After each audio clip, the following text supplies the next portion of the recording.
po sa iyo na ang inyo pong kalinga po sa pamilya pong ito na sa kanila pong karanasan, paghihirap, pagtitiis at pagtitiyaga ay aliwin mo sila sa kabila ng kanilang mga pagsubok na dinaranas. Tulungan mo po ang pamilya pong ito, O Lord God, lalo sa kapanahunan po ngayon na kanilang mga needs. O Lord God, ay nakikita mo po ang kanilang mga desire na sila man ay gumaling, na sila man ay magkaroon ng buhay na kasiyasiya sa piling mo. At maranasan nila, O Lord God, yung himala na nagmumula po sa iyo ay kanilang maranasan yung kagalingan para po sa kanilang physical na katawan. Wala pong imposible sa iyo, Panginoon Kristo.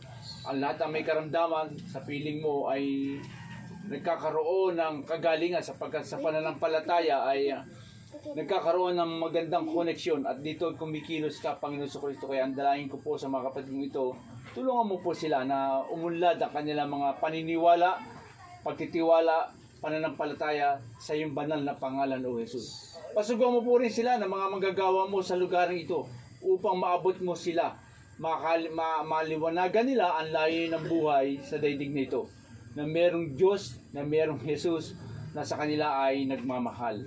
Merong Panginoong Kristo na doon sa krus ng Kalbaryo ay nagbigay ng buhay para sa mga makasalanan at para sa mga taong nangangailangan. Kaya narito kami, pinapanalangin po namin sa iyo, Lord God, kahabagan mo po sila. Aliwin mo po sila ngayon sa kanila pong susuungin sa taong 2024 na kanilang haharapin. At aking idinideklara rin, O Lord God, muli at muli, sapagkat kayo ay Diyos na kasaganaan, ay nagmumula ang pagpapala. Kaya idinideklara ko rin po sa kanila ang kayusan, pagmamahalan, at pag-uunawaan, pagbibigayan, at pagtitiyaga ng kalinga mo sa tahanang ito ay maranasan nila. Sapagkat kayo yung Diyos na manggagamot, Diyos sa pinagmumulan ng kasaganaan, ay aking dinideklara nawa pong maranasan nila sa tahanang ito. Muli po, Panginoon Jesus, kahabagan mo po sila. At salamat po sa mga taong nagpapala po sa kanila, Panginoon Jesus, sa kanilang mga kakulangan. Kayo po ang magpuno. Sa kanilang mga kahirapan, kayo po ang umaliw, Panginoon Kristo. Sa kanilang mga karamdaman, kayo po ang source ng kagalingan na aming dinadalanginan na magagawad po sa kanila.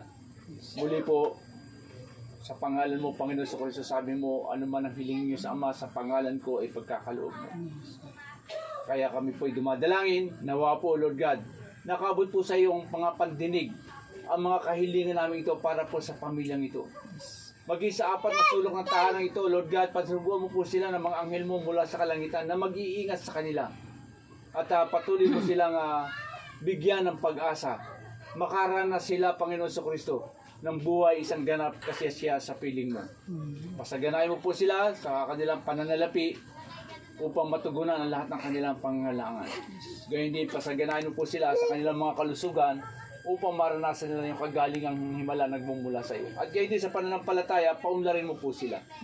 Ang lahat ng ito ay dinadalangin namin sa pangalan po na yung bugtong na anak mo si Jesus. At muli, patnubayan at basbasa mo po sila. Sa pangalan ng Ama at ng Anak na Espiritu Santo, ito po aming dalangin. Kami po lahat ay nagsasabi ng Amen. Amen. Amen.